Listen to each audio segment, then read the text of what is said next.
I'm Mark Bell, and you're catching me on another 10-minute walk. I want to give you one reason.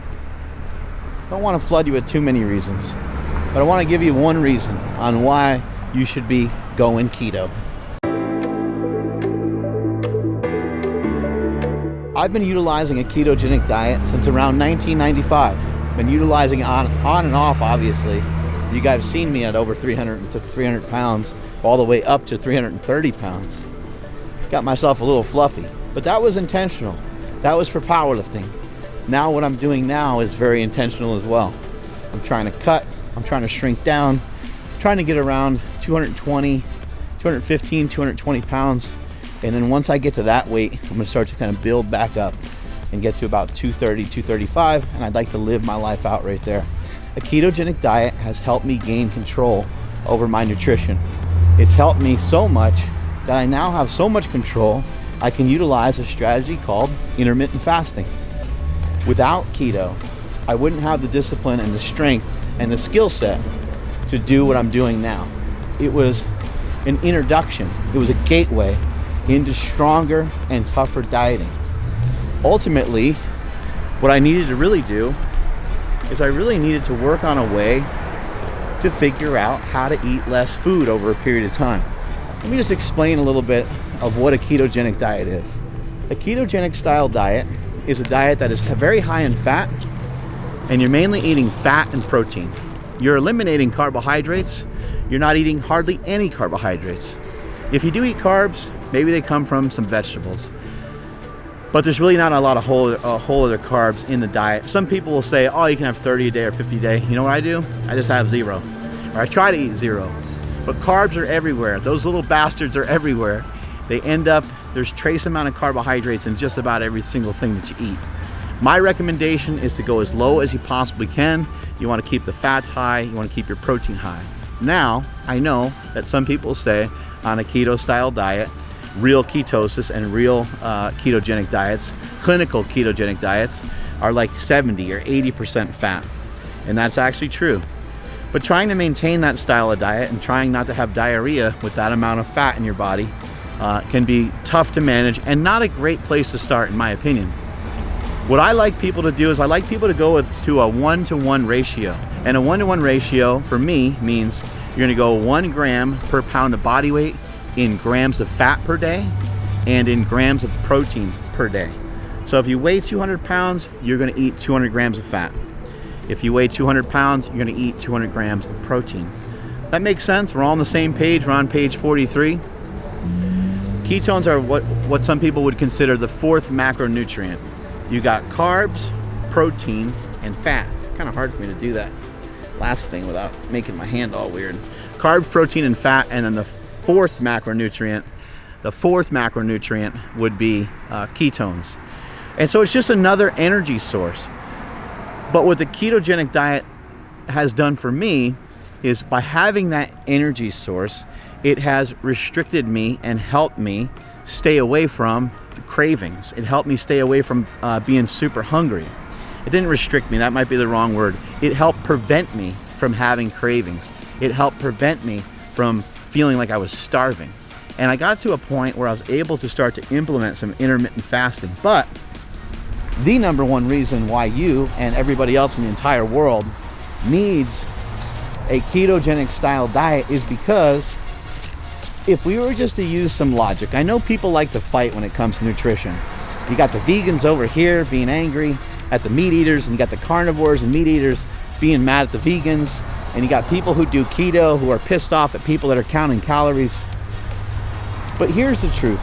If we were to go back a few hundred years, I would say it's probably very, very common for people to be in ketosis. It's probably very common for your average person to produce quite a bit of ketones hundreds and hundreds of years ago. Why? Because we didn't have access to nearly as much food. There wasn't as much processed food. There wasn't as much access to as much junk. And our ancestors most likely probably ate meat. I realize that like grains and things like that have been around for a long time, but we didn't have grocery stores. We didn't have Amazon Prime delivering right to your door. We didn't have this company and that company for meal prep, right? There used to be a lot less food. There used to be no processed food whatsoever. It didn't even exist many, many years ago. And it wasn't until refrigeration started becoming more common in the household that we saw a real raise in obesity, because sugar started getting spread around more easily through soft drinks and through other products, through candies and so on, right? And the thing goes on and on, it goes crazy, and people blame sugar, and people blame this, and people blame that. But you are too fat. If you're listening to this, you're too fat. Your mom is too fat. Your dad is too fat. Your sister's too fat. Your brother's too fat. Most Americans are too fat because they eat too much food. The number one reason why you should try a ketogenic diet is because our ancestors probably were in ketosis most of the time. It is ingrained into our biology. Our human body is supposed to be in ketosis. Our human body is supposed to produce ketones, but it probably never does. It's blunted, it's shunted, it's stopped, it's yielded by the fact that we continue to stuff our fat faces with food over and over and over again, consuming a lot of carbohydrates throughout the day and consuming a lot of foods that just are not healthy for us. Whether you agree that counting calories is effective, or a ketogenic diet is effective, or this diet or that diet's effective, I think we can all agree that we should definitely start with eating a lot less junk. But in my opinion, one thing that's absent from most every single other diet in the world is the fact that you're not producing ketones. Ketones are going to give you a great energy source. Ketones are going to make you feel good. I feel awesome every single day.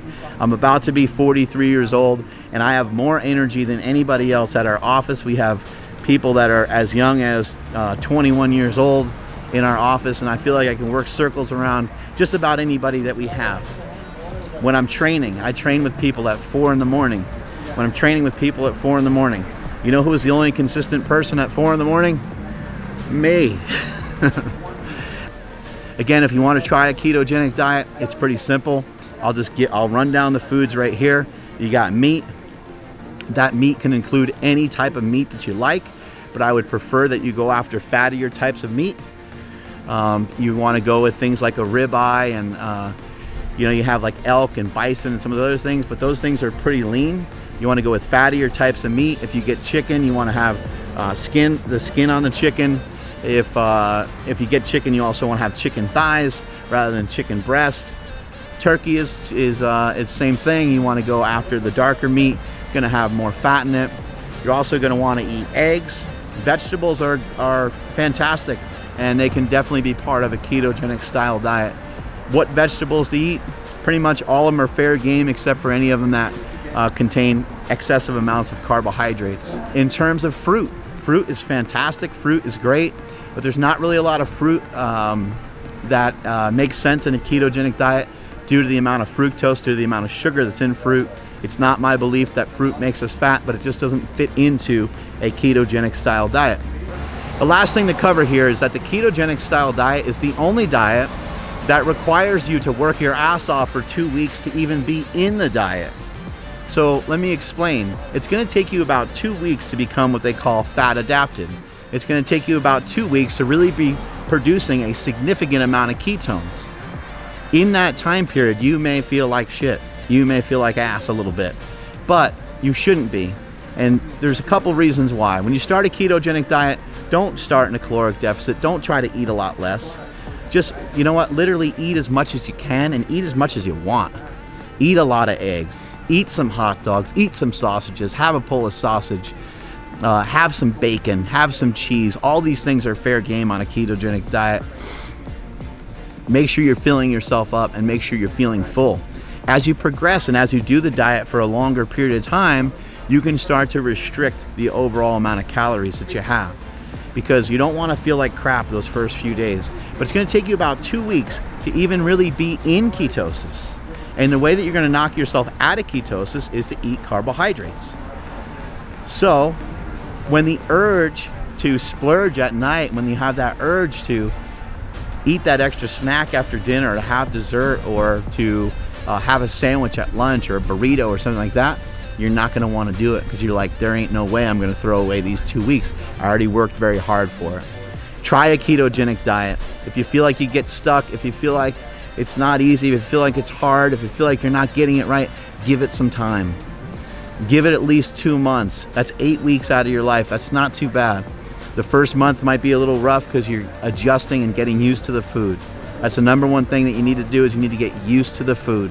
Consume a lot of it, keep yourself full, try a ketogenic diet, and remember, the one reason why you have to do a ketogenic diet is because our bodies are designed and made up to do it. Strength is never a weakness, weakness is never a strength. Catch you guys later.